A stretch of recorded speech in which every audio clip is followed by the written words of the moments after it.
In the next hour, we are going to try and find out what is a UFO. We will ask, what are those strange lights in the sky? Are they aliens? Are they ships? Or are they something unexplainable? We will put these questions to some of the UK's best known ufologists, paranormal investigators and skywatchers.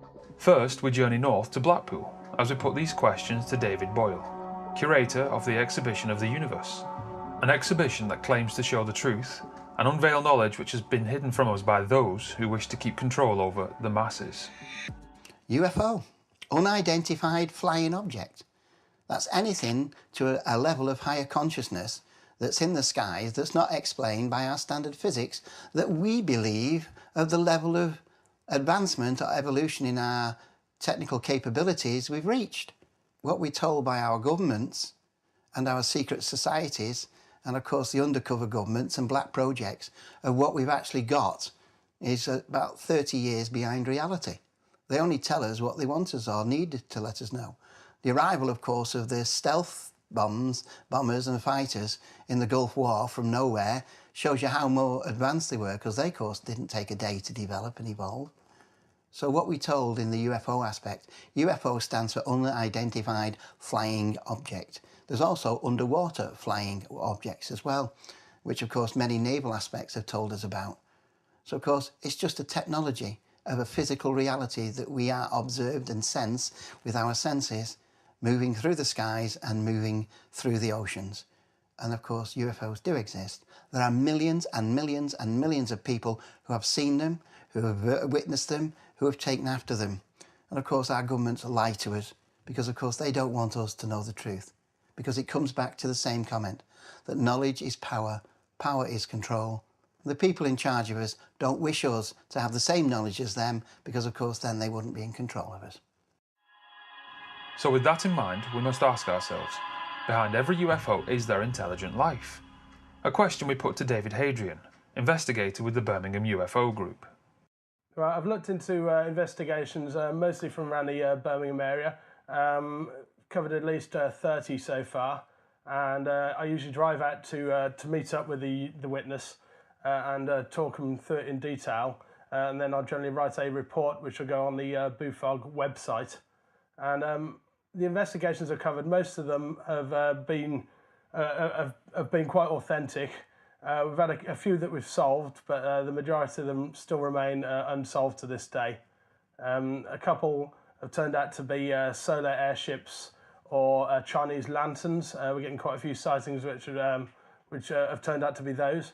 But there's also quite a few of my sightings have been genuine sightings of unexplained craft or things that look like craft performing manoeuvres and have various lighting and size that wouldn't associate with a conventional aircraft. Yeah, I'm currently looking to a very big case down in Bletchley, that's just south of Milton Keynes, and it's a sighting that occurred on December 30th last year, and a man and his 3 sons saw various UFOs.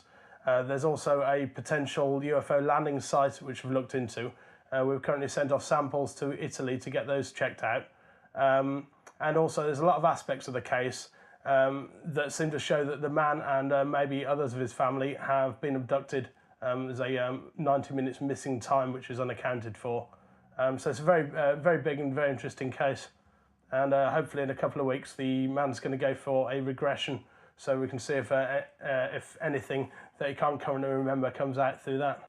With the incident that occurred in Bletchley at the end of last year, I did mention that there was a potential landing site of a UFO. What's gone on there is on the night where the various unusual lights were sighted in the field, the main witness in the event went back the following day and found some unusual markings at the side of one of the farmers' fields, and he believes this is a location where he'd seen the lights. There's a lot of churned up ground. There's various rocks that look like they've been split right across by pressure, and also the vegetation right next to the side appears like it's been pressed down. And there's a possibility that it's genuine. I've talked to the landowner down at Bletchley, and he's informed me that it's not irrigation, it's not digging that's gone on in the area, and definitely not farm machinery. The field hasn't actually been ploughed since last July. So it does seem to suggest that it might be a genuine sight. So, with UFO sightings on the increase, we turn to David Sadler, member of the Unknown Phenomena Investigation Association. UPIA holds regular skywatching nights to see what they can see in the night sky. Their equipment ranges from cameras and binoculars to telescopes worth thousands of pounds. My name's Dave Sadler. I'm from the Unknown Phenomena Investigation Association. I'm the coordinator for the team. We were established back in 1998 to have a look at all the odd things that were occurring and being reported throughout the northwest of the UK. UFOs, big cats, ghosts, paranormal in general, supernatural, all manner of strange and wonderful things. Ufology is quite a large subject. It's quite diverse. There's a lot of things in it, the history of ufology. People report things on a constant level. There's always in the newspapers. Main reports, what people usually see in the Sun and other newspapers, are generally able to be explained away. Satellites, birds, planets, aircraft, all manner of things that can point towards what something actually is, but people don't seem to realise that. So the UPA hold sky watches, both to teach people about the night sky and also to be able to identify different type of lights in the night sky as aircraft, as stars, as satellites, etc., etc. On one skywatch, there's not been much we haven't been able to explain, but one event that did take place, and we actually have VHS footage of it. We were at a place called Ashurst Beacon in Skelmersdale, looking towards Winter Hill, which is a scene of quite a lot of UFO activity reportedly in the past. And we've got a ball of light which emanates from the ground, appears in the sky for about 2 or 3 seconds, and then diminishes almost as soon as it began. It's a beautiful piece of footage. There's a possibility it could have been a flare, but it just doesn't have the same necessary effect as a flare. So it could have been what some people class as an Earth light. Again, something that science haven't proven to actually take place, but it's a very interesting piece of footage anyway. Tonight's Skywatch is basically down to people learning about the night sky. We do have several events that we can predict taking place in the night sky, being satellites and such like. And one of them very in particular that very interests us is an iridium flare. The iridium is a type of satellite, and it's got a mirror system, and the mirror system, when it reaches a certain pinnacle, a certain arc of the sky, it causes a glare, and we're going to be looking forward to seeing one, hopefully, if everything stays clear, at about 21:41 this evening. So that's going to be the main thing, but on top of that, we're going to see different types of bird flying over, we're going to see aircraft flying over, and obviously there's going to be a number of other satellites which we can predict the time for that and watch them as they come as well. As well as that, we've got several telescopes. We've got members of a well-known astronomical society here, members of the UPIA, who have some fantastic pieces of equipment which we're going to be looking through this evening, astronomy-wise, and then people get to see astronomy a little bit better as it is the International Year of Astronomy. Now that we have established that not all UFO sightings are aliens, we turn to paranormal investigator Malcolm Robinson, founder of Strange Phenomena Investigations, as he gives us his insights and experiences with UFOs. Well, I started off very, very sceptically. I was always an avid skeptic on things relating to ghosts, poltergeists, UFOs. I honestly felt that there were no validity in these subjects at all. And as I grew up, I started to read a whole range of different books. Initially, the Pan Book of Ghost Stories, which is fictional books. And then I progressed onto books that claim to be books on true UFO reports, true ghost stories, etc. And I still didn't believe that there were any truth in these matters. And it was at this point that I set out on a one-man crusade, if you like, to try and find out if indeed there were any truth in these matters. And I've been doing so ever since. I've seen, because I put myself in the ballpark, because obviously we go to locations where there's a higher concentration of UFO reports than anywhere else, then I can safely say yes, I have. However, one of the very, very early reports or sightings that I've had of a UFO occurred when I guess I was around about 9 years of age. I was playing football in my local school playing field, and it was a lovely, lovely summer's day. And I looked up into the sky, and there was this disc-shaped object hovering motionless in the sky, in a lovely, lovely clear blue sky, a rarity in Scotland, but we do have them.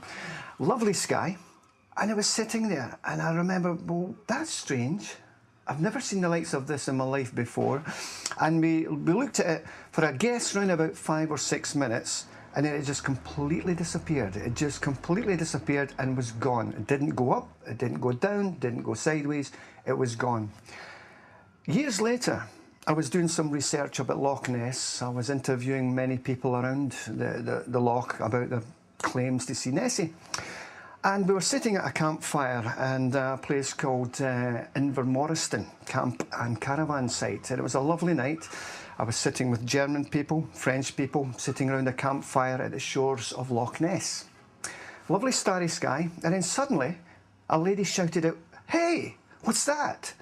And I turned round and I looked, and you could see the silhouette of the hills at Loch Ness, and above it was this orange-shaped object just bobbing up and down, moving up and down. Then it stopped, and then it just shot off into the sky and was gone in seconds. Now, as far as I'm aware, no aircraft or that we know can do this manoeuvre. It was very, very bizarre. I founded SPI, Strange Phenomena Investigations, back in 1979, and it was on the back of one of Scotland's most bizarre UFO incidents. And what happened was that forestry worker Robert Taylor was employed by Livingston Development Corporation. Now, Livingston is a small town, a growing town at that time, in central Scotland. And this gentleman's job was to ensure that no cattle, no sheep strayed into these woods and got lost. That was his job, to make sure that no cattle got lost in the woods. It was a job they had done day in, day out. On the morning of November the 9th, 1979, Robert Taylor was catapulted into the Twilight Zone, into an environment that he couldn't possibly imagine. What happened was, he got in his truck, he went up to the woods, parked his truck, he had his dog, an Irish red setter dog called Lara, running beside him, walking along this forestry path, and then the path came into a clearing in the woods. And he stood, and he saw this large dome-shaped object floating in this clearing. He went, "Oh my God, what's this?" He knew that this wasn't a helicopter, an aircraft. He went, "Oh my God, this is a walk that I'd done every morning." And then suddenly this thing's there. It was solid. Then it disappeared. Then it was solid, and he could see the young trees behind it. His dog was going crazy. It was barking. And then suddenly, what resembled 2 Second World War sea mines. Maybe your older viewers may remember in the North Atlantic, these circular balls with spikes sticking off them. It looked like that. 2 of them dropped down from this object and started to roll across the grass towards him, and then they stopped. And then they projected these rod-like projections and pulled him forcibly towards this larger object. At this point, he lost consciousness. But before he did, he remembers a horrible burning smell, like burning brake linings all over the area. And he also became aware of a swishing sound, as if you had a big cane and you were swishing it in the air. And at this point, he lost consciousness. When he regained consciousness, the larger object was gone, the smaller objects were gone, and there were all these marks in the grass, over 40 holes and triangular indentations in the grass. And he went back to his home in Deans, where he lived near Livingston. When his wife saw him, she couldn't believe the state. His clothes were all soiled. And his boss, Malcolm Drummond, became involved with this, and also the local police. The local police fenced off the area, and they treated it as an assault by person or persons unknown. I became involved in the case, as did a gentleman by the name of Stuart Campbell from Edinburgh. And to this day, this case stands the test of time. Now, I actually have, would you believe, the trousers that Robert Taylor wore on that eventful morning of November the 9th, 1979. And as you can see here on one of the legs, this is one of the tears. This is one of the tears made by, we don't know, by one of these small objects that grabbed him. There's a similar tear on the other side of the trousers there. And it's amazing to have these trousers in our possession, simply because not only do we have the testimony of a very, very, very sincere gentleman, a man who, he had no interest in UFOs. He's just a normal man who just found himself in this strange environment. Suddenly he was propelled into this twilight zone of insaneness. And it's one of these cases that is very, very bizarre, and it was on the back of that case in 1979 that I founded Strange Phenomena Investigations. And when we look at UFOs, we look at not only witness testimony, we also look at photographs. And I'll very, very briefly tell you about two fantastic photographic pieces that we have in Scotland. The first one occurred in 1991 near Larbert in Stirlingshire, and it also occurred near the Grangemouth petrochemical plant. Now, the Grangemouth petrochemical plant is a massive big area where burning gas flares, etc., burn off into the night sky, and all these pipes and stuff. Now, these two men were taking photographs at night of this wonderful site, illuminated by flares, etc. They're setting up the camera, and then they became aware of this object coming from the Ochil Hills, which is about 4 or 5 miles further along in the distance. As this object became towards their direction, it stopped. It was only about 200 feet above their heads, and they're going, what's this? This isn't a helicopter or an aircraft of any description. And the gentleman had to bend over backwards and take a photograph of this object. And what you're looking at just now is the underside of that object. Now, the second case that I'd like to tell you about happened in 1994 at Craiglusker Reservoir, and that is near Dunfermline in Fife. This gentleman went out with his camera to take some photographs of this lovely reservoir, which he was going to paint from at a later date. As he was there, early in the morning, he became aware of a humming noise, this buzzing sound that was all over the area. I went, well, what's that? What's that noise? Initially, I thought it was perhaps the electricity pylons, because when you stand underneath these electricity pylons, they resonate, they create a buzz. And he went, was it that? Is that the noise? And then he turned round and he saw this disc-shaped object hovering in the sky. My God, what's going on here? Now, he knew, like most people in these close proximity sightings, they know that it's not an aircraft or a helicopter. He had his camera round his body, and he couldn't take a photograph. It was something was stopping him from taking a photograph. It was like he was encased in one of those old Victorian bell jars where they used to have these flowers, etc. All the sounds just diminished. He couldn't hear the sounds of the traffic coming from the nearby road. He couldn't hear the bird song or anything along those lines. He just didn't know what was going on. And then finally he managed to snap out of that, and he took 2 photographs of the object as it departed. Now, he submitted these photographs to the Scottish Daily Record newspaper, the biggest selling newspaper in Scotland, and I spoke to the chap who received those photographs. He says, Malcolm, we get loads of these type of photographs, and 10 out of 10 of them are just not rubbish, absolute rubbish. He says, but this one, this is strange. I can't seem to understand where this is going with this one. It looks real. We've checked the negatives. Everything looks real. We submitted, that is SPI, our society, submitted these negatives and photographs for testing in America. They came back with the conclusion that this object is indeed in excess of 30 feet. It's not a clay pigeon plate. It's not a hubcap of a car or anything along these lines. We don't know what it is, but it's 30 feet. In circumference, and to this day it's one of these classic photographs of UFO activity in Scotland. With UFO cases seemingly on the increase, we go back to UPIA and the resident ufologist of the group, Steve Meara. I've also investigated about 16 alleged UFO landing sites where there is physical traces of effects to the ground, such as the acidity in the soil changing, plant life actually dying or being slowed down in growth. It also ties in with many other things, the UFO sightings, the extraordinary aircraft which the military are flying around, exotic, is probably a better word. They don't tend to be flying around about civil places, such as airports and things, but however, you do get reported incidents occasionally, such as the near-air miss in 1995 near Manchester International Airport, which was another one which I investigated. We have probably around about 80% are rationalised UFO experiences. About 20% of them we don't find an explanation, and they usually end up shelved until we do get a conclusion. You can well imagine that a lot of them don't reach a conclusion nowadays. Most of them could be experimental.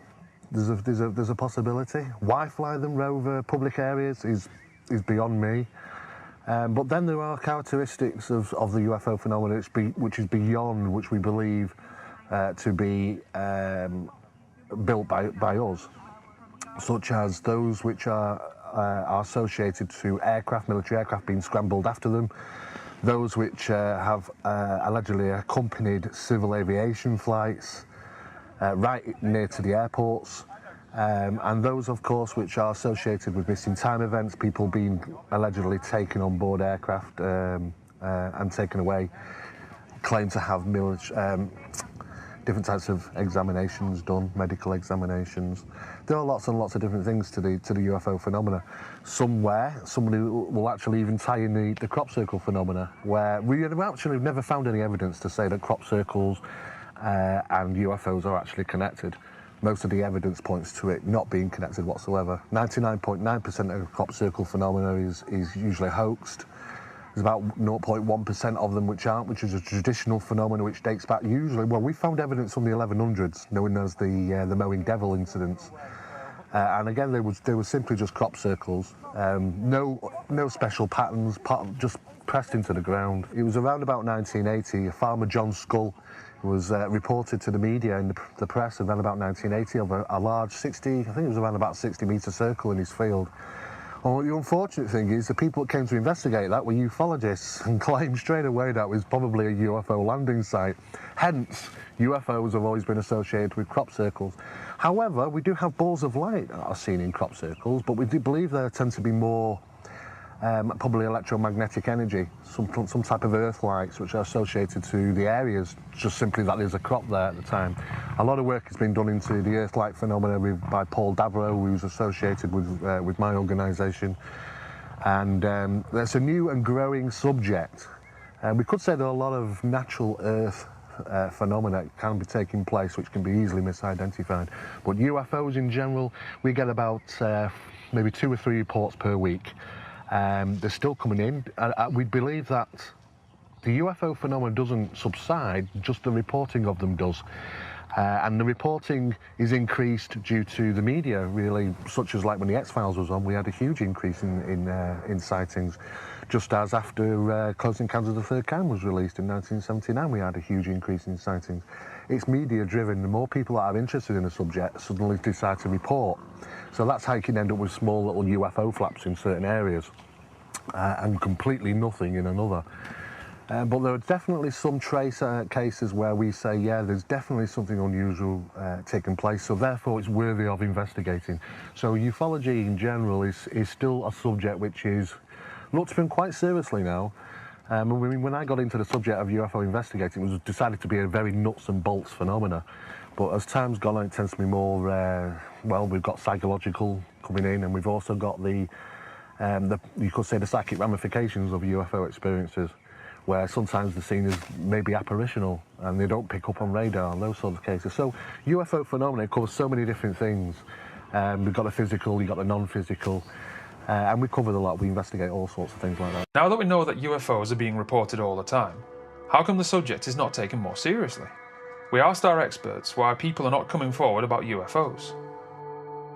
When I lived in Scotland, I was involved with a mass of UFO sightings occurring above the small Scottish town of Bonnybridge in Stirlingshire. Now, Bonnybridge in UFO speak is known as a hotspot, or a window area, where more UFOs have been seen than anywhere else in the world. You have it in Puerto Rico, you have it in a whole range of different places all over the world. Now, I became involved with these sightings, and I was working alongside a local councillor, a chap called Billy Buchanan.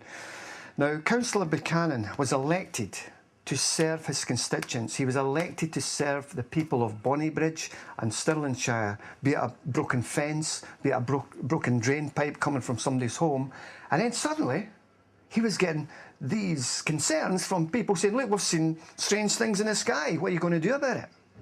Now, that is not something that any local elected government body guy is going to get that on a daily basis.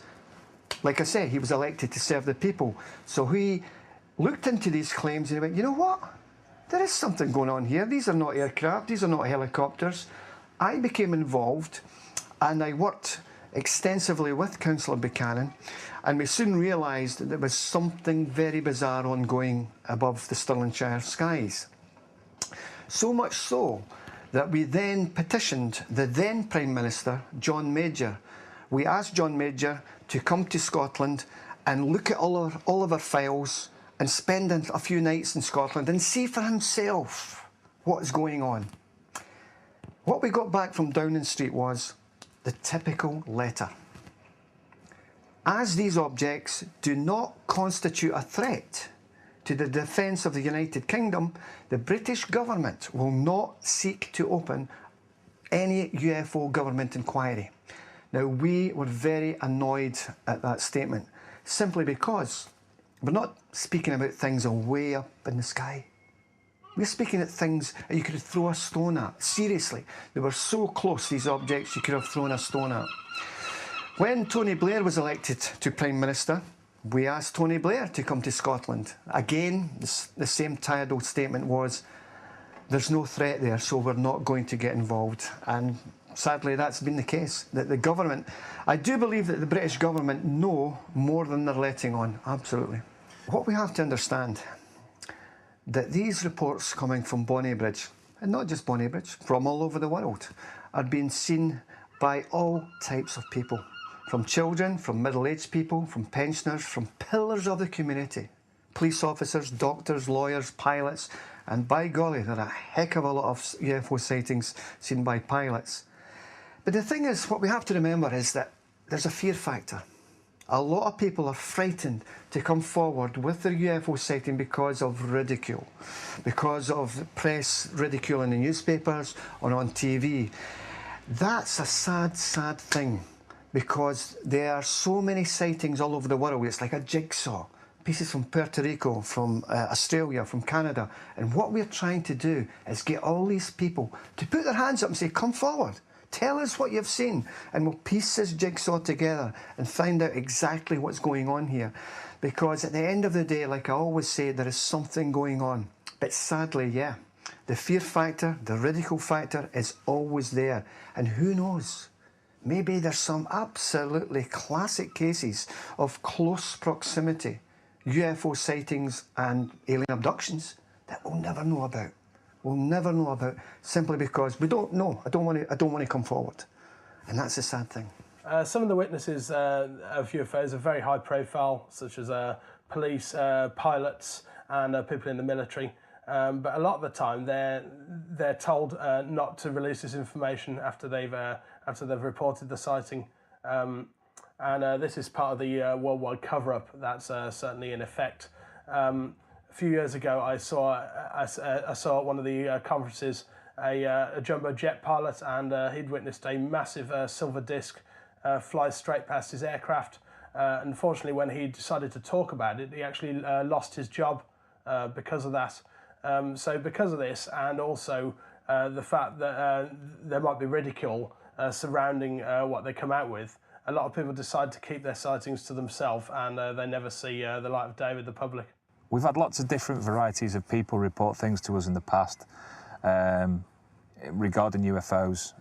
Doctors have reported things to us. Airline pilots have reported things in the media.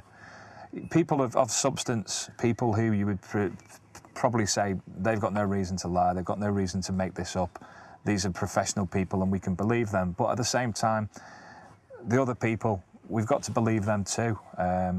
The people, the manual workers, people who do normal day jobs, people who don't work are still reporting UFO experiences, and each and every one of them are still given the same credence by both the UPIA and groups not dissimilar to ourselves nationwide.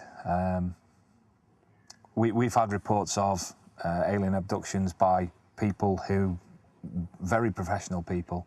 Unfortunately, I can't discuss them, obviously, because they don't want to be talked about, whatnot. But, you know, there's a lot of people out there who are experiencing the whole range of UFO activity, and groups like the UPIA are available for them to discuss things with. Even if they feel that they can't, they think that they'll be ridiculed, they won't. We are there to take account of what they can report and try and find out a little bit more and try and help them if we can. With pilots reluctant to come forward, we were lucky enough to come across David Richardson. In the 1980s, I worked for a small air charter company, and I was an engineer and also training to be a pilot at the same time. On this one particular evening, we had a contract. We used to operate out of East Midlands in a PA-23 250 Piper Aztec type aircraft, which is a six-seater twin piston engined aircraft. On this particular evening, we were operating out of East Midlands Airport to Dublin Airport on a freight run, and we left East Midlands Airport, and the routing took us over Stoke-on-Trent up to Wallasey on the airway, and then from Wallasey out to Dublin. Now, since all this has come to light, I believe that Stoke-on-Trent is quite a hot spot, and on this particular evening, which is a normal flight, quite a routine flight, we saw absolutely nothing. We're in cloud most of the time at 8,000 feet, and then we went up to 10,000 feet because we're an unpressurised aircraft. So on this particular evening, nothing really happened out of the ordinary. It was just routine. But when we got back into the office, we packed the aircraft away like we used to do every night, and I went home. And when I came back into the office at Manchester Airport in the morning, I was greeted with our receptionist saying, "Oh, could you make a telephone call to this Army personnel officer? He needs to speak to you urgently." He'd been on the phone 3 times that morning already. This was late morning, obviously, because we'd had a night flight. So I rang this Army personnel officer that had been on the phone 3 times and been quite insistent with the secretary. And the conversation went, your aircraft was in the vicinity of Stoke-on-Trent. We'd got a lot of reported sightings of an unidentified flying object. Now, at the particular time that all these sightings were reported, yes, we were in the area, but we didn't see anything. As I said, we were in cloud. So the telephone conversation continued on with him, and he said to me, he asked about the aircraft lights, namely the strobe lights on the wingtips. It's a little high-intensity white light that flashes on the wingtips. Now, unfortunately, our aircraft doesn't have these. We just had nav lights on, navigation in a green, and on the tail we had what's called a rotating beacon. It's similar to a police, the old rotating police thing, but only in red. And so I explained that to him. And he said, and then the conversation went, "Well, did you have a strobe on the..." And I said, "No, it's just a rotating beacon. It's quite a simple mirrored device that goes round and just flashes a red light off the tail with green strobe lights." And the conversation went, he insisted, basically, he put it down to, right, well, I'm going to put this occurrence down to, it was your aircraft with your strobe lights on. And I said, well, our aircraft didn't have strobe lights. And he actually was very insistent. And he said, yes, it did. And if anybody asks, that's what you tell them. But as I say, this was in the 1980s. It will be in an occurrence report somewhere, and it will have been recorded, but where it is, anybody's guess is nowadays. In my personal opinion, this Army guy was using us as an excuse. So if anybody had witnessed, or well, he told me that they'd witnessed an unidentified flying object, then we were used as the excuse without a shadow of a doubt. With eyewitnesses stating that there is a government cover-up, it goes with what our experts have said. Some of the witnesses of UFOs are very high profile, such as police, pilots, and people in the military. But a lot of the time, they're told not to release this information after they've reported the sighting. And this is part of the worldwide cover-up that's certainly in effect. And of course, UFOs do exist. There are millions and millions and millions of people who have seen them, who have witnessed them, who have taken after them. And of course, our governments lie to us because, of course, they don't want us to know the truth. Because it comes back to the same comment, that knowledge is power, Power is control. The people in charge of us don't wish us to have the same knowledge as them, because of course then they wouldn't be in control of us.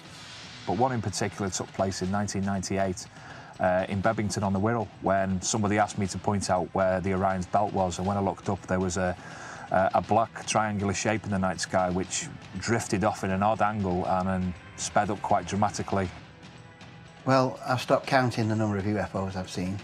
On many, many occasions, along with many, many witnesses, I've seen so many that can't possibly fit into the technology that we're given away as reality.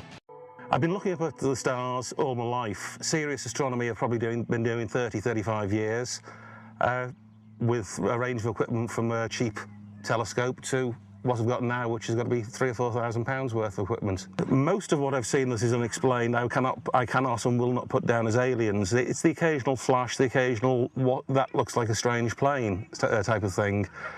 You spend enough time looking up the sky, you will see things that you don't know what they are, and you can't class them as aliens, they are just unidentified. So, with a lot of things in the sky and having rational explanations behind them, such as planes, planets and satellites, we ask our experts what their own personal experiences are with UFOs. Myself, experiencing ufology has been a bit odd.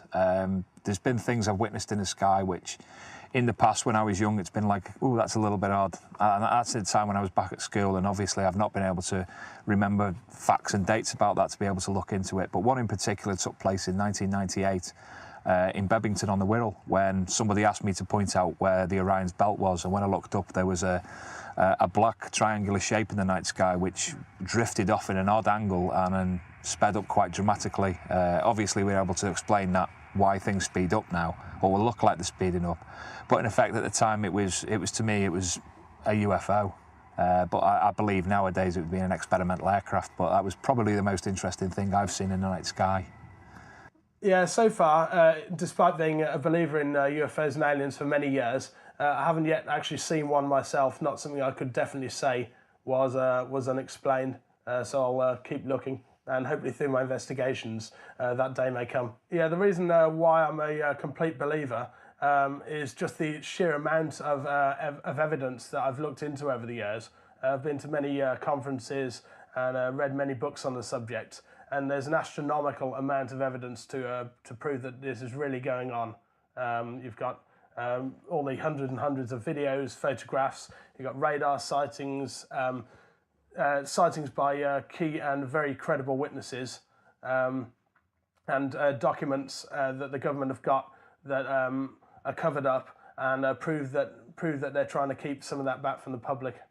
Many people ask me, have I seen a UFO or had any communication with extraterrestrials? Well, I've stopped counting the number of UFOs I've seen. On many, many occasions, along with many, many witnesses, I've seen so many that can't possibly fit into the technology that we're given away as reality. Several of which I know move at such speeds and trajectories and so quick and so fast that there are even now modern technology, or the technology hidden by our governments, couldn't possibly create what's been happening. I've seen a number of UFOs, unidentified flying objects. Let's just make that clear. UFOs are nothing more than an unidentified flying object. Doesn't mean that they're little grey men flying around. I also don't believe in terms of UFO experts. I think the only experts are the ones that fly them. But I have seen a number of them. I saw about 5 or 6 last year, which I can't readily identify. Of course, it could be something military in origin, with a technology that was beyond our recognition. It's a more feasible approach to think of that as opposed to extraterrestrial, of course. But then there are some things that I just can't readily identify, and some of those were daytime and nighttime. Last April, a year ago, pretty much around about this week, I saw one from my back garden, which was round, travelling across the sky around about 12:10 in the afternoon. It was clear. It was completely round, spherical, and it lit up, self-luminous. And then it switched back again, so it was on and off as it traversed across the sky. I've also seen the flying triangle, which has no sound whatsoever, which is very unusual. Apex light in each corner, travelling slowly over my house, heading northwards, and that was around about 3 years ago in an October evening. We're only a stone way from Manchester International Airport as well, so that's also interesting. And I've seen the odd things in the sky where things flash across and at ridiculous speeds and change direction. The investigation notes that we have on satellites say that some blink due to thermal rolls. Some might consist of a couple, 2, 3 lights, and some might even be slightly coloured. But never you will normally change direction and change velocity, and that is something that we see as not being recognised or identified as a satellite. So there's a lot of those things I've actually seen over the years. So I think it's just a matter of being in the right place at the right time and keep looking up, because I think it does increase your chances. I don't think you have to go to any special location so you can just sit in your back garden on a clear night and see some strange things just as I have. I think it's just a matter of looking up on a more regular basis. So, is our government keeping UFO secrets from us? What are the UFOs? Are they little green men, or are they some form of military craft? The fact of the matter is, if you do see a UFO in the sky, there are a number of people you can go to report it. UPIA, SPI, BUFOG, or any number of other groups. But try and think of a rational explanation first, and don't just put it down to aliens. And as Steve Meyer just said, I think it's just a matter of being in the right place at the right time and keep looking up, because I think it does increase your chances. I don't think you have to go to any special location so you can just sit in your back garden on a clear night and see some strange things just as I have. I think it's just a matter of looking up on a more regular basis. Have I met ETs? Yes. I've actually met one face to face, in this dimension, as solid as you and I, in the levels. We have received reports of alien abductees in the past, and this is a very, very touchy area. I mean, you could go down into the realms of psychiatry, psychology, but these people obviously are convinced of what takes place. As the car was directly underneath this object emitted like a heavy silver shimmering snowflakes. Like heavy silver snowflakes, it descended and hit the car. As soon as this effect hit the car, both men were catapulted into inky and total blackness.